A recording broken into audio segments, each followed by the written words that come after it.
I call to order the special meeting of the Lakewood Reinvestment Authority, July 24th, 2023 at 5:33 p.m. For our community members who are watching this on any of our broadcast platforms and would like to call in tonight for public comment on this evening's meeting of the Lakewood Reinvestment Authority, the phone number to call is 720-707-2699. Webinar ID 870-1796-0123, #. Press # after entering the webinar ID, then press # one more time more to join the meeting. You'll press *9 to request to speak and will be prompted when to speak. Pressing *6 to unmute. Will the clerk please call the roll? Strom. Here. Paul is absent. Abel.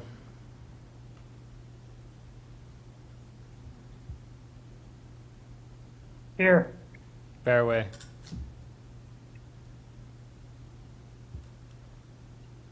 Commissioner Bearway on the line.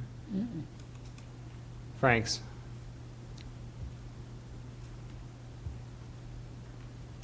Jansen. Here. Kerr. Here. Mayock Guerrero. Miller. Here. Over. Here. Sharzai. Here. Springsteen. Stewart. Here. Vincent. Here. And Wolfram is absent. Madam Chair, you have a quorum. Thank you. Will the clerk please read item number 3 into the record? Item 3, consent agenda, minutes from May 22nd, 2023, LRA special meeting. This is the point of the meeting where the public is invited to give comment on the consent agenda. Public input on items not on the agenda tonight will take place later in the meeting. I'd like to make note that there were no comments from community members on lakewoodspeaks.org for this section. Is there anyone who would like to give public comment on the consent agenda? No one in chambers, anyone online? Do you want to second it? Okay. With that, we'll go ahead and close public comment. Will the clerk please read in item number 4 to the record? Or do you want a motion? I think you want a Oh, motion. you're right. On item Thank 3. you. Okay. Chairwoman Strom, I move for approval of the Lakewood Reinvestment Authority minutes, of which are included in the consent agenda items introduced into the record by the LRA clerk. Second.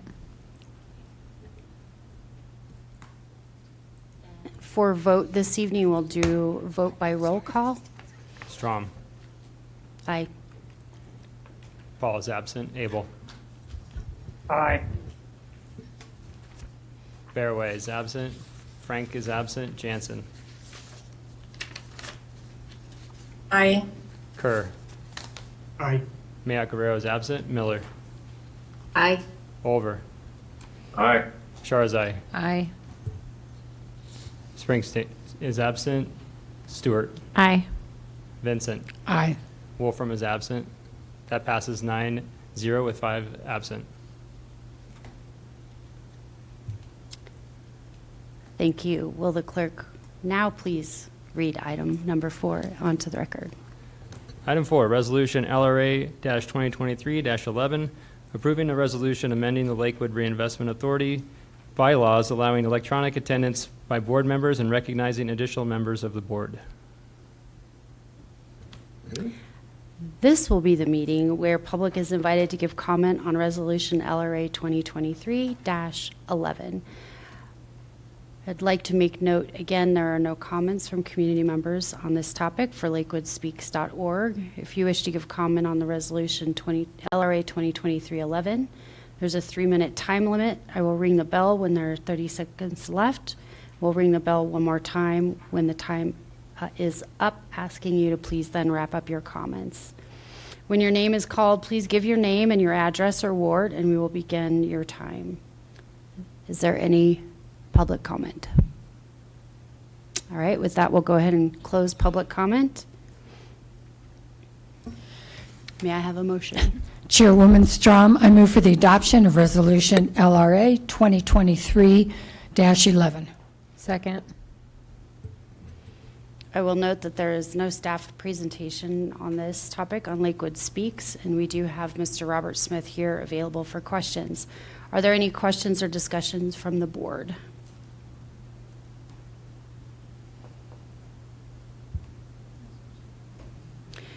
Seeing no hands up, we will move forward with our roll call vote.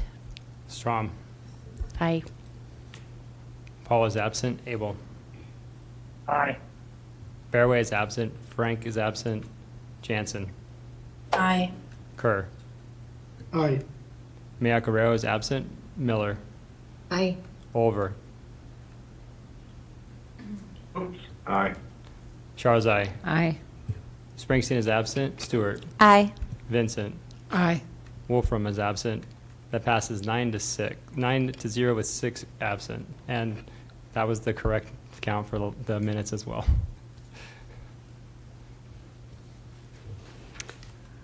Thank you. And will the clerk please read item number 5 into the record?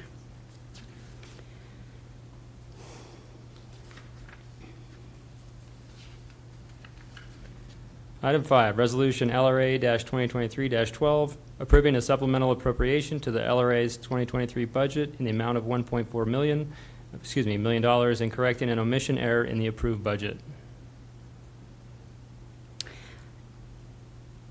And this is again time for public comment, this time on Resolution LRA 2023-12. No comments were on lakewoodspeaks.org.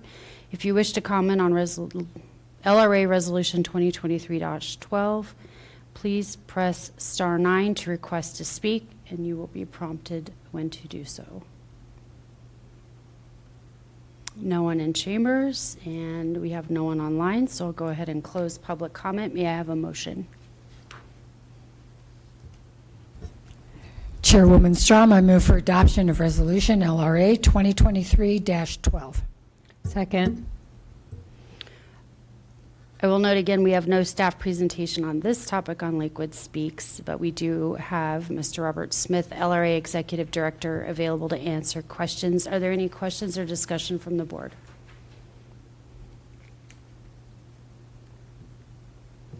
Seeing none, we'll do our roll call vote. Strom. Aye. Paul is absent. Abel. Aye. Barraway is absent. Frank is absent. Jansen. Aye. Kerr. Aye. Mia Guerrero is absent. Miller. Aye. Olver. Aye. Charzai. Aye. Springsteen is absent. Stewart. Aye. Vincent. Aye. And Wolfram is absent. That passes 9-0 with 6 absent.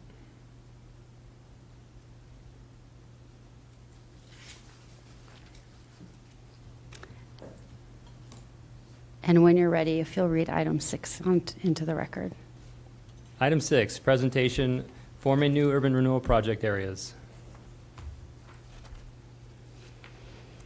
And for our community members listening tonight, you can also find a staff memo and the PowerPoint that is yet to follow on lakewoodspeaks.org. I will go ahead and hand it over to Mr. Robert Smith, Executive Director of Lakewood Reinvestment Authority, to walk us through the PowerPoint. Thank you very kindly, Madam Chair. I am Robert Smith, and we are talking about forming new URA areas this evening. We think we have a direction that we want to go in terms of a new area, and as you will recall, the board expanded, the LRA board expanded about a year ago. Our first meeting was in August, and we went through quite a bit on that in that particular meeting, and I think a lot of that information happened fast and furious, and folks were at the beginning of that process, and so we're going over some of that information once again, but then talking about the formation of a new area and exactly how that might work. So obviously the foundation of everything that we do is that Colorado Revised Statute 3125-101 and everything that follows that. The Colorado Urban Colorado Urban Redevelopment Fairness Act came was enacted in 2016, the very first day of that year. The Lakewood City Council did a resolution back in 1998 forming the LRA, and then the City Council voted to expand it in 2022 with a resolution number 25. There's three things that the urban renewal activities are primarily focused on, and if I'm being completely candid with you, almost all of those go back to the first one, which is mitigating blighting conditions within project areas. We talk about that mitigation of blight on a regular basis. Two behind that is facilitating private investment within project areas for the purposes of mitigating blight. Enhancing Lakewood's ability to preserve and restore the vitality and quality of life within project areas by mitigating blight. So that's exactly what we're doing in almost every endeavor that the Urban Renewal Authority takes on.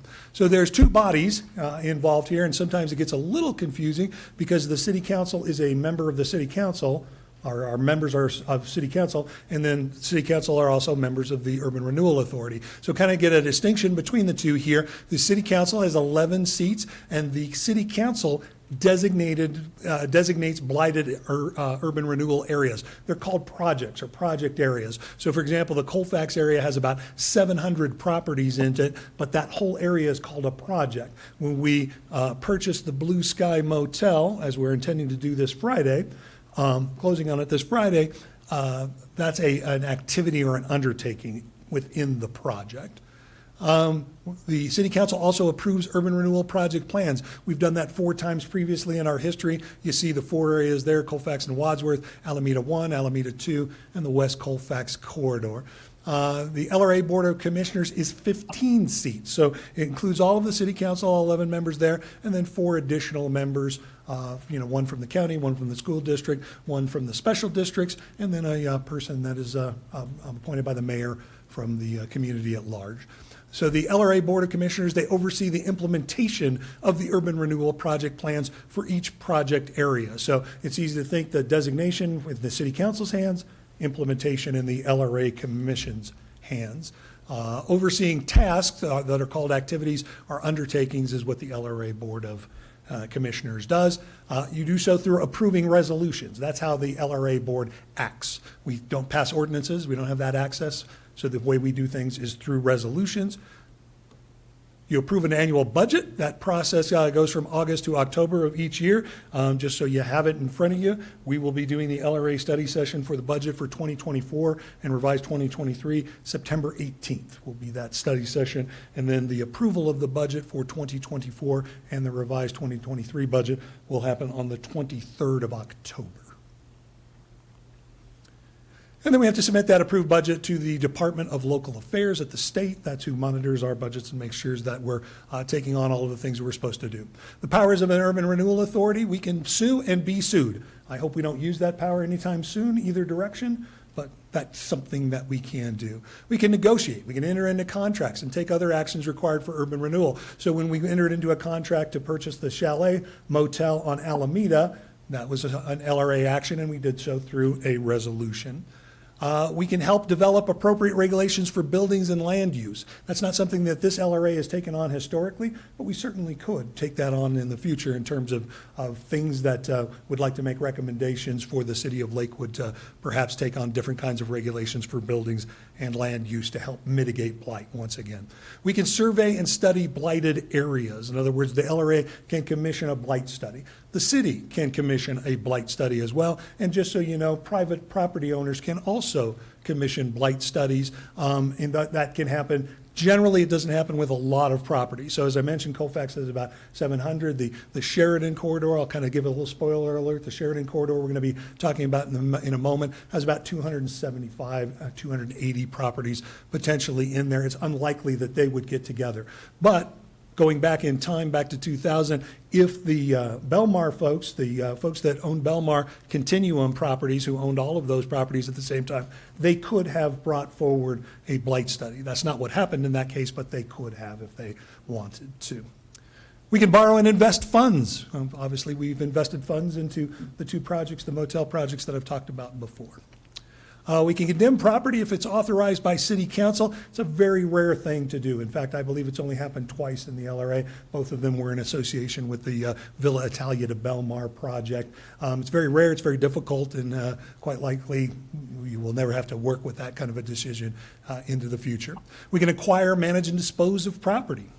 We can implement plans for repair, rehabilitation, and the demolition of buildings and improvements. We've done that here in the last year together as the expanded board. We can also compensate individuals and businesses for relocation impacts. 2 of our areas have relocation policies. The Alameda 2 or the Belmar area has a relocation policy. If businesses are displaced by anything that the LRA board chooses to do, we can compensate those folks. The other one is the Wadsworth and Colfax area up there by the Super Target that took the old Kmart spot. So potential tasks and activities, we talked about these last August as well. We approve an online operating budget. We did that for 2023. We're headed into the 2024 cycle. We work with existing and new URA project areas over the last year. We've mostly worked with the existing areas, kind of get everybody's feet underneath them and understand what we're trying to get accomplished, that sort of thing. We haven't taken on new project areas. That's coming down the pike. We're going to be doing that soon. We're going to be considering those new areas. And if those are approved by City Council, the LRA would take on those for implementation purposes. We approve IGAs for the new urban renewal project areas. We have to have IGAs with all of the taxing entities that are involved with new area. And again, we haven't done a new one yet, so we haven't taken on that. And then we consider property acquisitions. We've considered 2 and resolved to get those 2 properties, and those are moving forward. So statutory authorization under 3125-101, the purpose, again, eliminate slum and blight. Now, those words sometimes are charged when you say, oh, there's a slum area in town or there's a blighted area in town. Those are defined in the statute. We'll go over what that definition looks like. If I had an opportunity to rewrite it, I might take those words out because they're really very charged. Really, it's areas that need additional assistance in order to mitigate those blighting conditions. We're not doing job creation. We're not doing economic development. We're not trying to increase the tax revenue.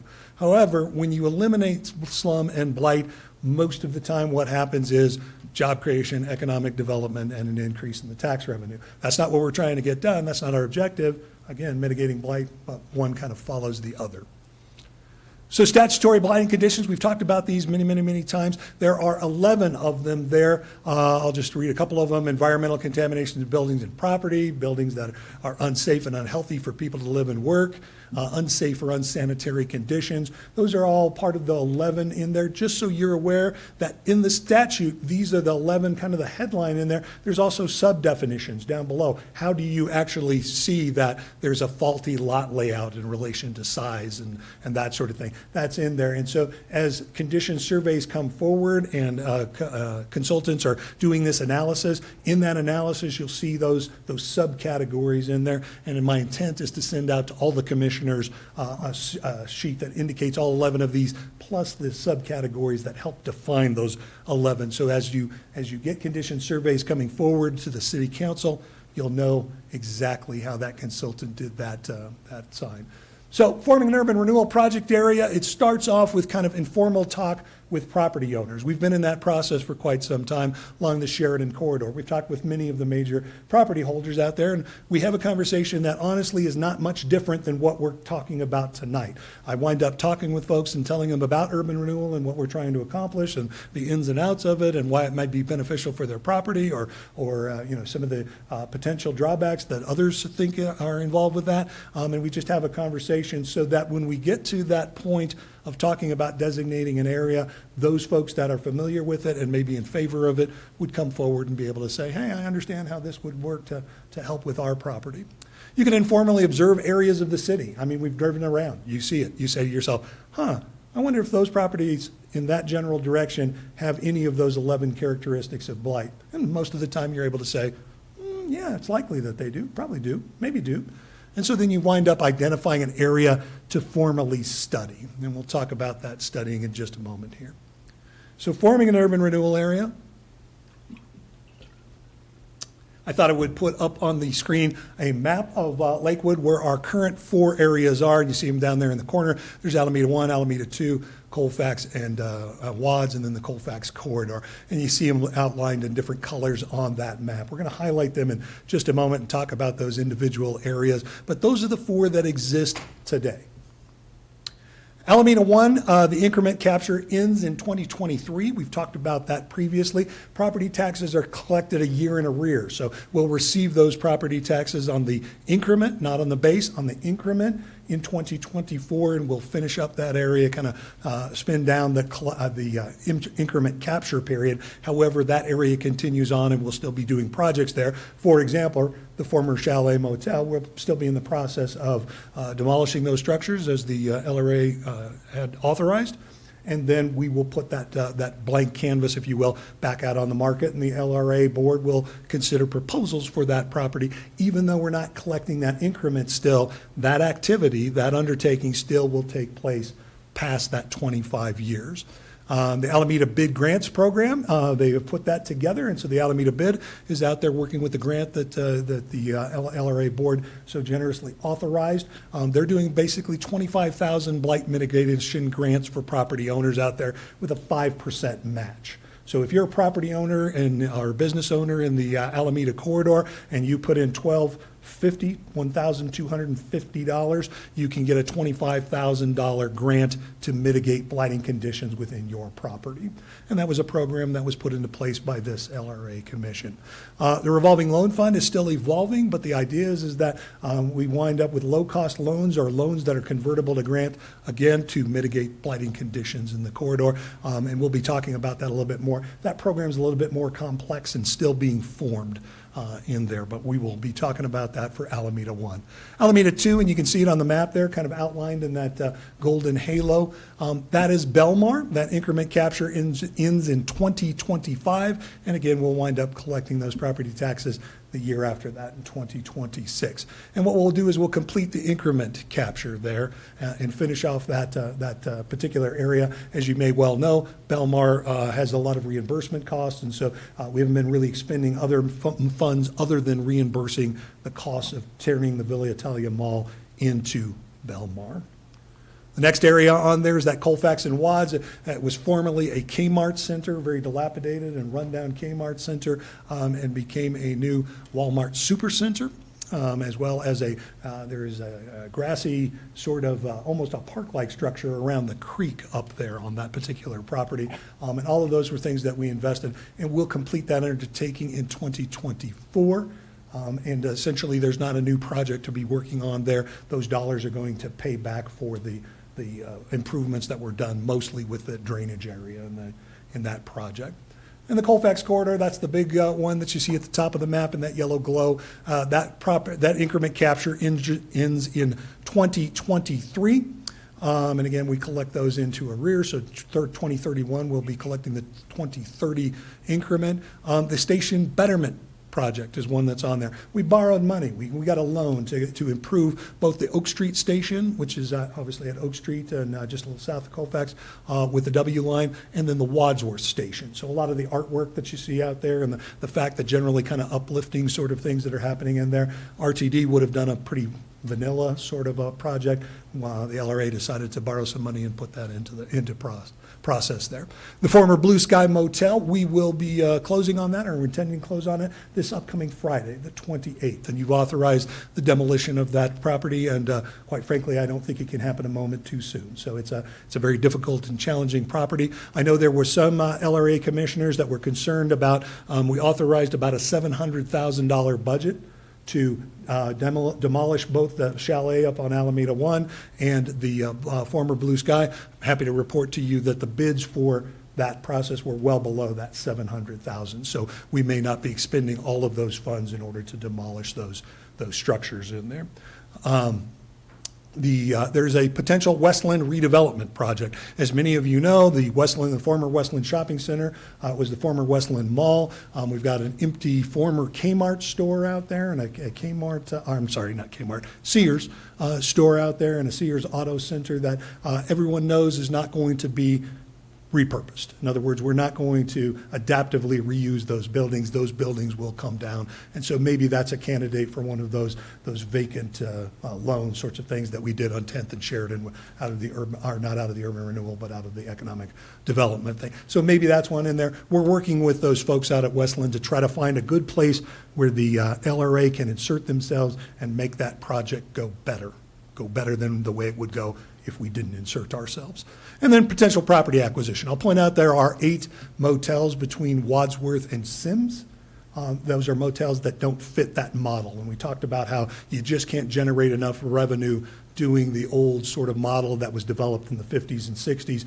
When I-70 came along, the traffic is now, several miles to the north. So folks trying to utilize those motels generally aren't resting their weary head from trying to go from east to west across the country. And a lot of bad things happen at motels. There are 10 motels, by the way, between Sheridan and Wadsworth that don't fit that model. So here's the potential new one, the Sheridan Corridor, and you can see it kind of in the orange with the yellow glow around it right there on Sheridan. This is one that does not yet exist. Would be a new area. The increment capture period would presumably end 25 years after the findings of blight. The way that we get going on that, and you can see it's a very specific shape. Part of the reason it's a very specific shape is generally you don't want to include residential properties into an urban renewal area. So it has that shape to avoid many of the residential areas inside the city. Most of those are commercial, and you can see it's aligned on Sheridan Boulevard. You can see kind of a notch that's cut out there. That's where Denver sneaks over there by the Sheridan parking structure there. You can also see that it kind of flags out to the west in two different areas. One is the area just below the Colfax urban renewal area that currently exists, and as you know, that's a lot of where findings of blight are probably very easy to find in that particular area, just south of that, going all the way over to roughly Marshall or just past Lamar on that side.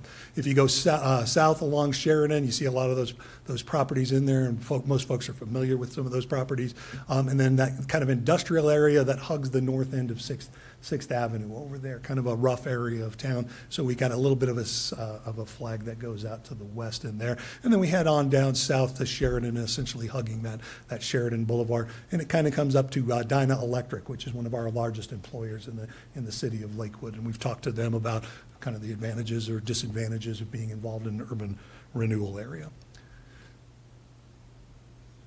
So how does it actually work? What are the steps on there? Well, we would engage a third-party consultant. It's an independent consultant who's an expert in determining whether areas and properties fit in with those 11 characteristics of blight. They actually look at every one of those properties, they look at every one of the areas, and they catch them in there. But once we get those folks on board, then we send out a letter to all the folks in the area. So every property owner gets the letter, every business in the area gets the letter, and it says, hey, we're doing a conditions survey. A lot of people refer to it as a blight study, but we're doing a conditions survey because we're checking to see about these 11 characteristics of blight. We're doing this in accordance with CRS, and so it has kind of an official feel to it. And usually I get about 20 or 30 folks that call in because my name's at the bottom of it that says, hey, if you have any questions, call me. And we have this conversation that we're having tonight with those folks. But a lot of folks get that letter, and when that letter starts going out, you as city council people or you as LRA commissioners may get questions. They say, hey, what is going on here with that? Go ahead and talk to Robert. I'm happy to talk to him about whatever their questions might be. The way that condition survey works is folks are doing stuff that's not obtrusive. In other words, folks aren't hopping fences and looking around corners and stuff. It's really what you can see from the street. They're looking for those 11 characteristics of blight. They're doing a lot of research. So you see the one on the phone there talking to folks about crime statistics and responses for calls for service from the fire department and that sort of thing to determine whether those 11 characteristics exist within those 200 some odd properties. So here's a fictional example, and I did it for this reason, is because rather than use that map, we don't want to really get into that moment of saying, oh my goodness, is this particular one blighted? Is this one not blighted? That sort of thing. That's not the thing. We're talking about the process tonight. The Urban Renewal Authority says it has to be drawn as narrowly as possible. As narrowly as possible. So where the idea is to try to get just those properties that make the most sense in there. You can see the tight streets over there on the left. That represents residential areas. Residential areas generally have smaller properties. They're a third of an acre for a house, that sort of a thing. So the streets are tighter. That's the reason you see that there. The streets are wider on the right-hand side because that's a commercial area, or supposed to represent a commercial area. And so we say, okay, we're going to take a look over there. We've defined it on the map and all of the properties on there. We're going to go ahead and take a look at. Let's say all those ones in green have 7 of the 11 characteristics of blight. They're not all the same 7. So it could be 1 through 7, it could be 4 through 11. Some of them have that, but all the ones in green have 7 characteristics of blight. In order to find a blighted area, you have to have at least 4 characteristics within the area. You have to have 5 if you ever want to use eminent domain in that particular area. Most of the urban renewal areas that we have more than that. We have 8, 9, 10 characteristics of blight in those areas. But let's say these ones here, these red ones, they only have 5 characteristics of blight, each of those. And again, they're not the same 5. So 1 through 5, and maybe some of them have the 6 through 11, some of, those sorts of things on there. But all those the ones in red have 5 characteristics. This one, they have 4. That minimum level that you see on there, all the blue ones together. When you put all of those together, you see that there's multiple characteristics of blight. You have more than the 5 that you were looking for the entirety of the area. So you can designate that entire area as having those conditions of blight. You say, well, Robert, what about those white ones in the middle? What does that mean? Well, maybe they've only got 2 characteristics of blight. Maybe they have 1. Theoretically, they could have 0. Again, we're trying to draw it as narrowly as possible. Those properties are surrounded by blighted areas, so more than likely that would be the area. If you take a look on Central Avenue, you can see some narrow white spaces along there. Maybe those ones have fewer characteristics, and we say, maybe we don't include those in the area. Well, we're going to draw that boundary narrow, so instead of using Central Avenue there, we'll use that street over so that those properties aren't included. But bottom line is that there's enough characteristics within the area to find that the conditions of blight have been sufficiently met.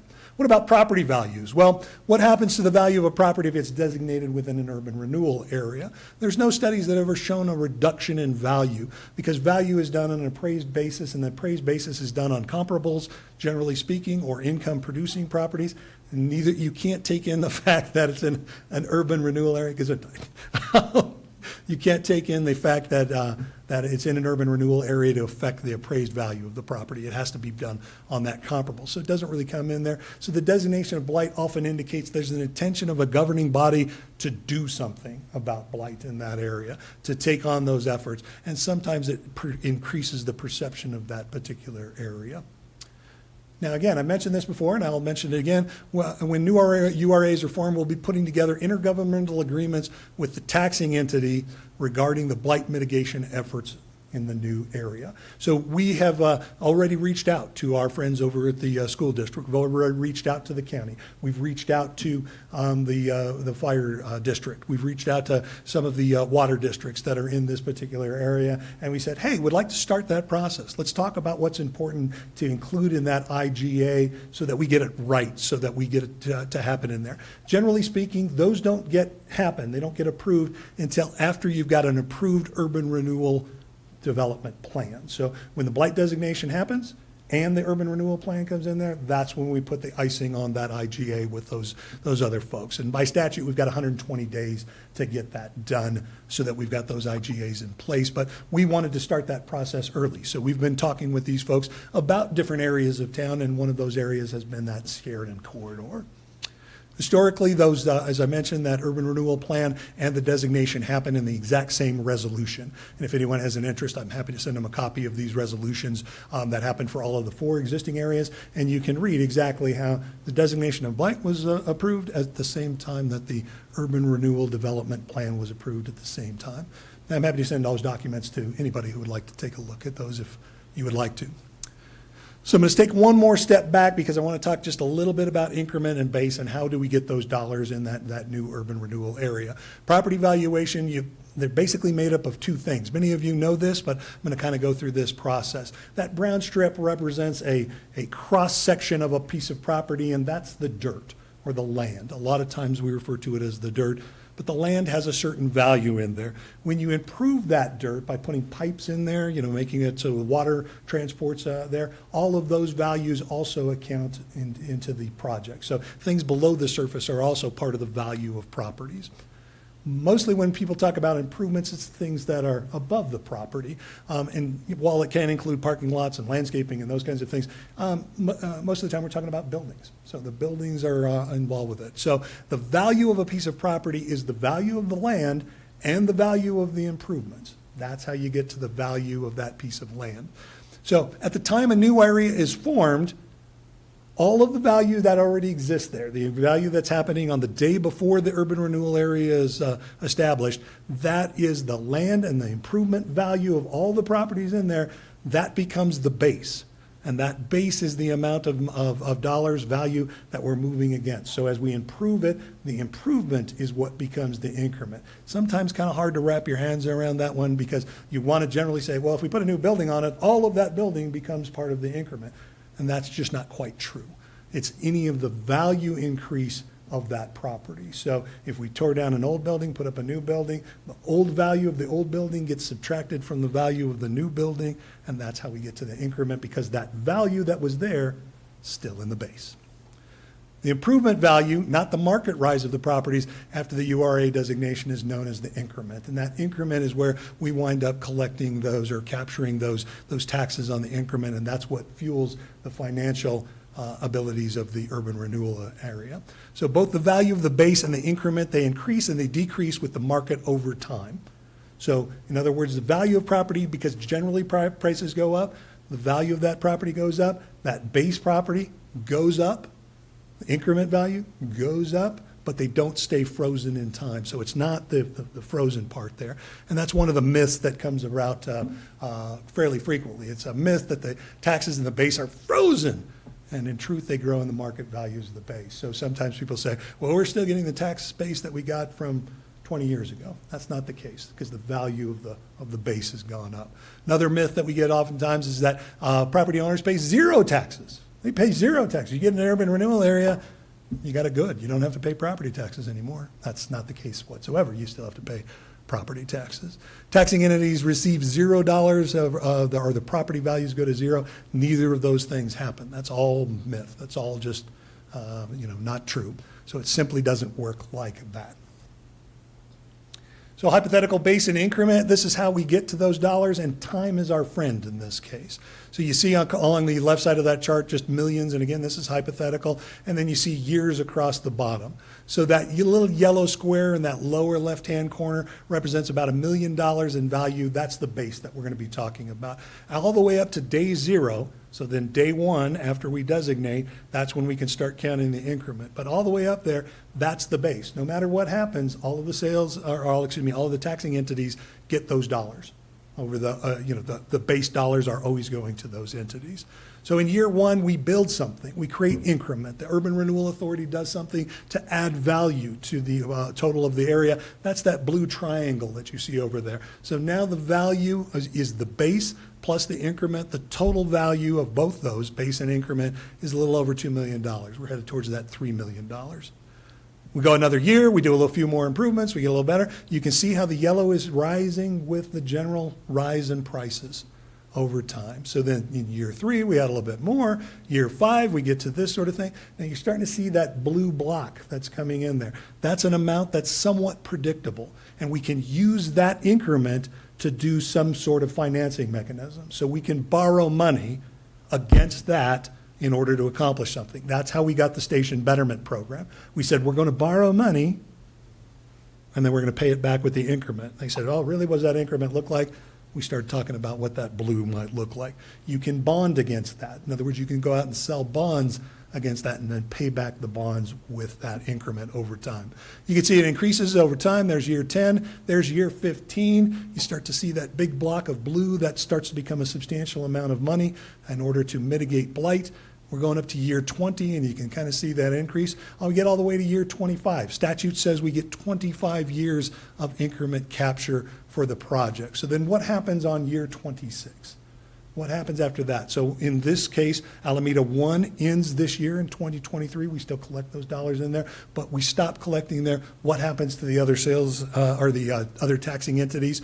All of the amount of the increment now is associated with the base, because now that the urban renewal area is not collecting incriment's no longer there. So you can see that those taxing entities are getting roughly, in this particular case, double or a little bit more than double what they were getting before that. So there's a windfall that occurs for those entities right there in year 26. Quick reminder, there is market value, there's assessed value. And as you know, the assessor applies the millage against the assessed value of properties. Because of the Gallagher Amendment in the Constitution, a lot of folks know this, residential properties, basically their assessed value is around 8% of their market value. The market value to the assessed value of commercial is roughly 29%. So commercial properties generate more in terms of property taxes, on a volume basis or a percentage basis. And the assessed value times the mills divided by 1,000 equals that annual property tax. So why do we use this increment at all? Why do we do this? Seems kind of complicated, but it's a great tool for mitigating blight. First of all, the increment is not a new tax. There's no new tax associated with it. It's the exact same tax you're always going to pay on that property. So the millages are exactly the same. There's no new tax. That's one of the reasons why urban renewal areas are not subject to TABOR. There's no new tax associated with it. And you also can't be predicting on the revenue, because if you do a lot of incremental increases in the area, your revenue may not go up in the same sort of formula that TABOR calculates. So the increment's not a new tax. It's the same old tax on new value. The extraordinary public improvements might be needed. We might have to build a bridge or a road or do incredible drainage sorts of issues in order to make those properties, mitigate the blight on those properties. The increment does not increase the tax rates. Again, it's the same millage that you were always paying. And there, from a property owner's perspective, your tax bill is exactly the same as it would be whether there's an urban renewal area or not. It's just that those dollars get divided a little differently than if the urban renewal area is not there. The increment does not require that property owners outside the urban renewal area contribute to the project. So this is an area that's raising its own funds. The dollars have to be spent in those areas, so it works out very well. So in this case, with the Sheridan Corridor that we talked about is in the northeast part of the city. The folks in the southwest part of the city aren't contributing to the urban renewal area that's on the other side of town. It's simply the folks that are in that urban renewal area that are making that happen. The increment captures the additional value created by private investment to put back into the project, and this is a way that we can try to ensure that growth pays its own way. So essentially, as growth happens, more urban renewal tax comes in there, and we fix those things that need to get fixed so they pay their growth their own way. So a real quick example of that, you got a blighted property, the increment project area is created, the base is established, and the same old regular tax levies are applied to it. You can see that blighted property above. We do things that compel some level of redevelopment. We get a shiny new area, blight is mitigated. You have increased taxable value, and the tax from that incremental value is captured and can be put back in the urban renewal area. So hopefully we go through this cycle a few times in the urban renewal area over the 25 years. We receive a project, a share of the project property and perhaps sales tax. Sales tax can be included in urban renewal areas. That's what's happened on the Creekside project or the Colfax and Wadsworth. Our other areas don't have those sales tax put in there. It's simply the property taxes. The URA makes that catalyst investment in a building or activity that makes things happen. The project results in the increment or the property value going up, and so additional increment comes into play, and then we take that share and put it back into the project. So hopefully that cycles through a couple of times. You'll oftentimes hear this but-for argument, but for urban renewal. So absent the investment of the Urban Renewal Authority, development might not happen. So without development, blighting conditions perpetuate or decay further. So give an example of that, the motel, chalet on Alameda. Because we've interceded as the LRA, we won't continue that continuous process of the bad actors acting in that investment. We're stopping that. We're turning that around. We're putting some dollars into there, so we're eliminating those blighting conditions and hopefully not allowing them to perpetuate or decay further. And then urban renewal investment development continues to occur, and then incremental increases available to the URA to reinvest in the project and remedy blight. So some ways to do tax increment financing, and I just want to make sure that there's that subtle difference or that nuance. When we say TIF, when we say tax increment financing, that's actually financing on the increment. The increment is a concept all by itself. TIF is a concept all by itself. We use TIF by using the increment. The increment is what we wind up collecting taxes on. So we can bond against it. We can go out and sell bonds. Wheat Ridge did that fairly recently. They've got bonds, and so they're able to front load their urban renewal area. They've got a lot of dollars to work with, and they're working with them right now, and then the increment over time will pay off those bonds. We can do a reimbursement agreement. That's what we did on Wadsworth and Colfax. That's part of that Creekside development.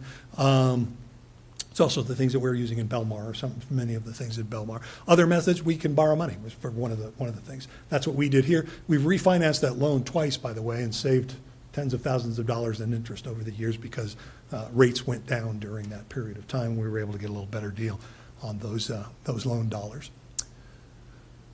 The but-for analysis, if it's not but for this, doesn't happen. So this is a way to determine whether it's appropriate to put increment into a project. Is the plan adopted and in place? You bet. Happens on that day one. Proposed activity is consistent with the plan goals, and it mitigates blight. That's why we keep coming back to that concept. Is what we're doing mitigating blight? And if you can answer that question straight, we think we're doing the right thing. And the activity would not occur absent the tax increment support, the but-for argument. Just so you know, urban renewal statute does not require that improvements be public in order to receive tax increment, only that they remedy blight. So it's not a matter of we always have to do a public process. We can do some other things as well.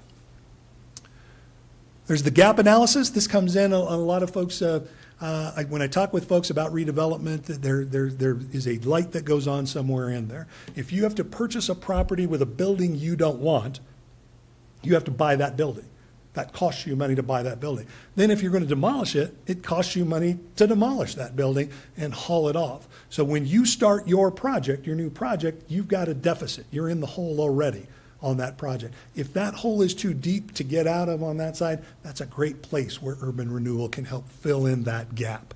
And an example of that is 9th in Colorado, the urban renewal area that's down there, the old hospital that moved out to Fitzsimmons and whatnot. That area needed to demolish those structures and rework with them, and so they did that. If you've got contamination or extraordinary expenses like happened in Castle Rocks or the Gates redevelopment, a lot of folks know that, Broadway and I-25, the old Gates rubber factory plant, a lot of contamination. Had to spend a lot of dollars getting that area up to snuff so that they could redevelop it. Or you have that oversized or regional infrastructure. So here's kind of the chart that makes the most sense to me. The statutory authorization of the LRA, fairly big. Lots of things we can do. The political will in the community, there are certain things that people want us to do or they like us to do. There's things that they don't like us to do. So the sweet spot for us is kind of where those circles overlap. So where you see that overlap in there, buying the chalet, demolishing it, fits within that area of overlap over there. Setting up a new revolving loan fund program for the Alameda corridor and letting business owners and property owners determine what's the best way to mitigate blight in their community. That fits real well in that diagram, that overlaps there. And with that, this is the end of my formal presentation, so I'm happy to answer any questions that you may have with regard to this formation of new areas. Just so you know, if we get the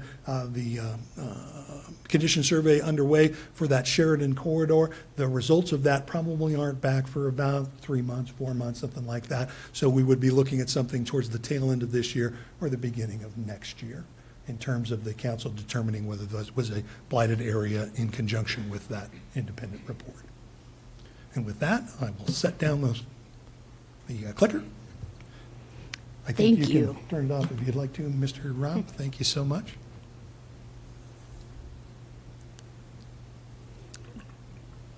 Thank you for that very thorough presentation. You're welcome. And I believe if we caught it in order, we have Commissioner Miller first, and then Commissioner Sharazai and over.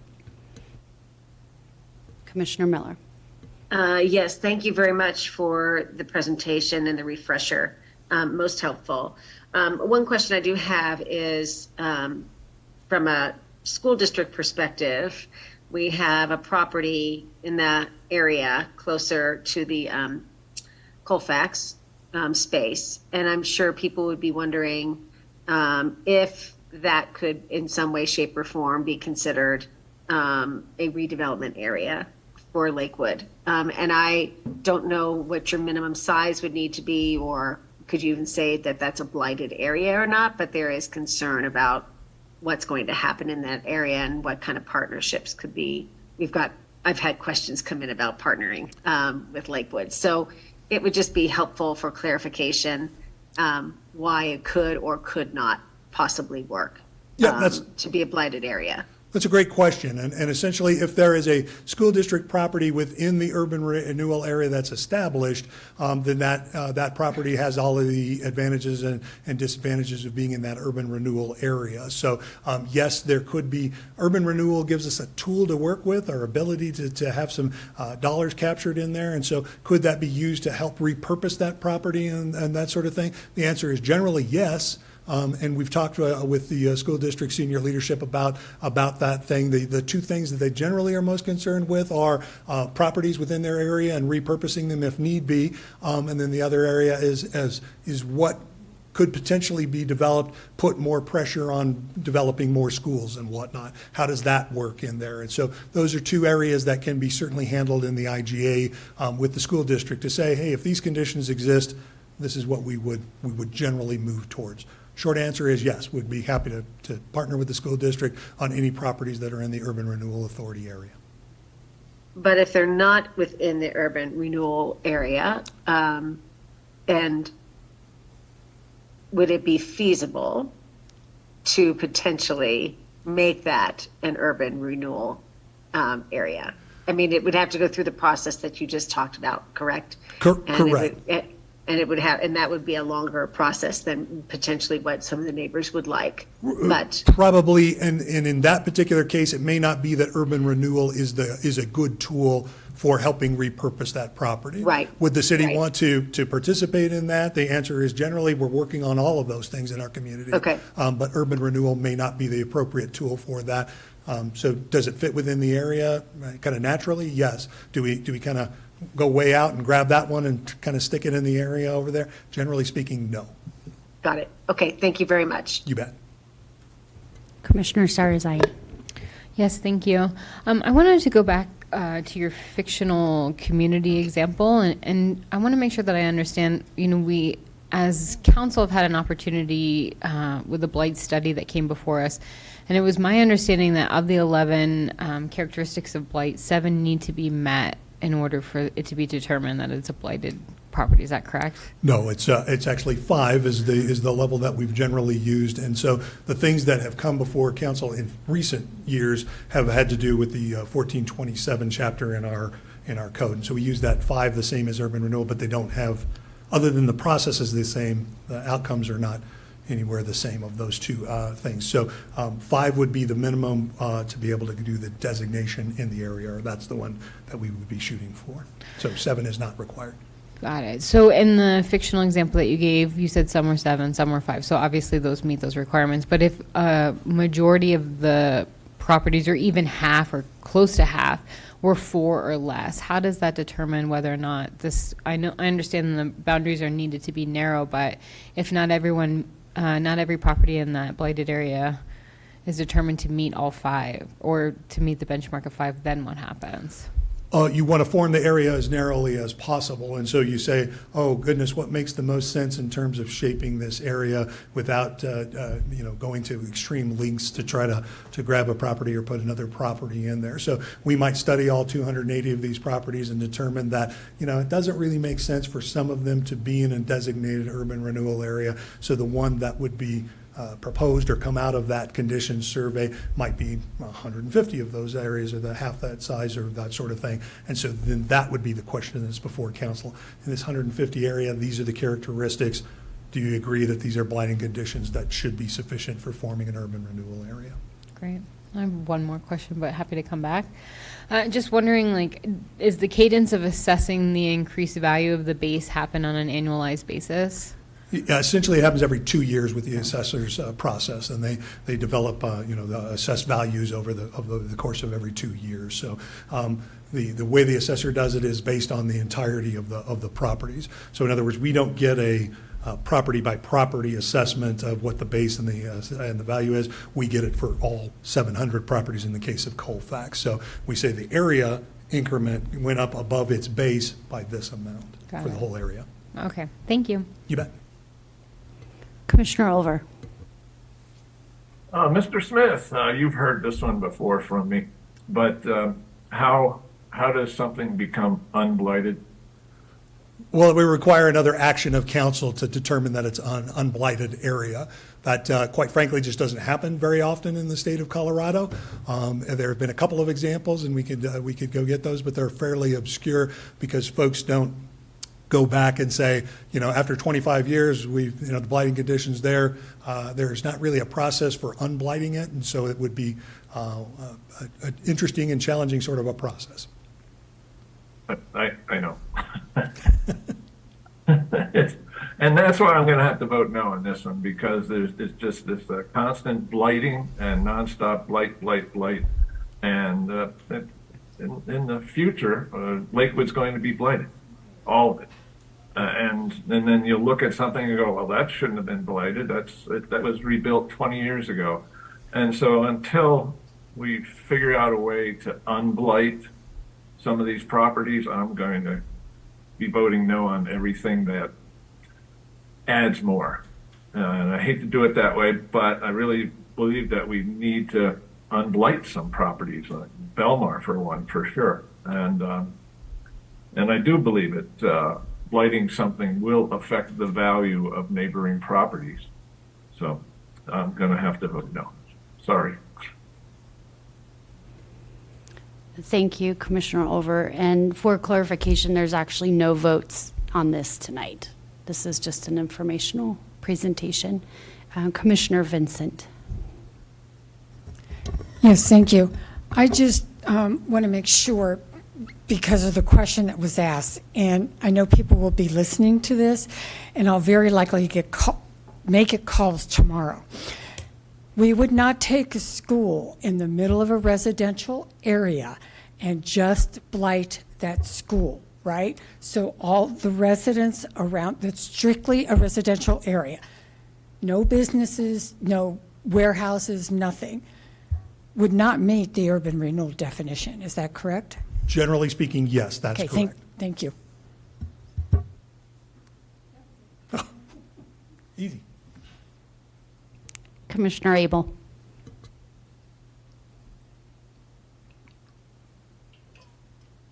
Thank you. I understand what you're saying, Mr. Smith, but isn't the purpose of declaring blight to cure that blight? I mean, that's in the statute, I believe. So if we don't ever cure the blight, we're only doing half the job?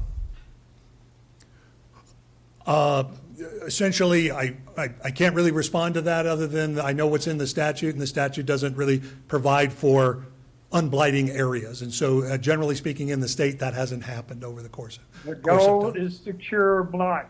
Yes, the goal is always to cure blight, yes. That's Well, correct. if we don't cure it, we're not doing what we're supposed to be doing, it would seem. Thank you. You bet. Any other questions from the board?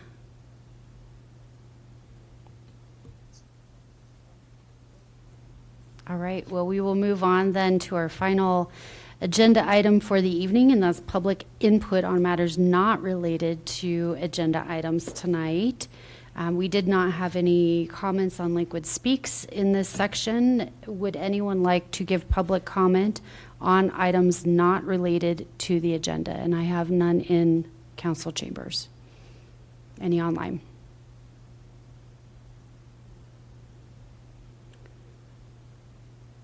Commissioner Olver, board comments and questions are over. We're now on public comment for the public.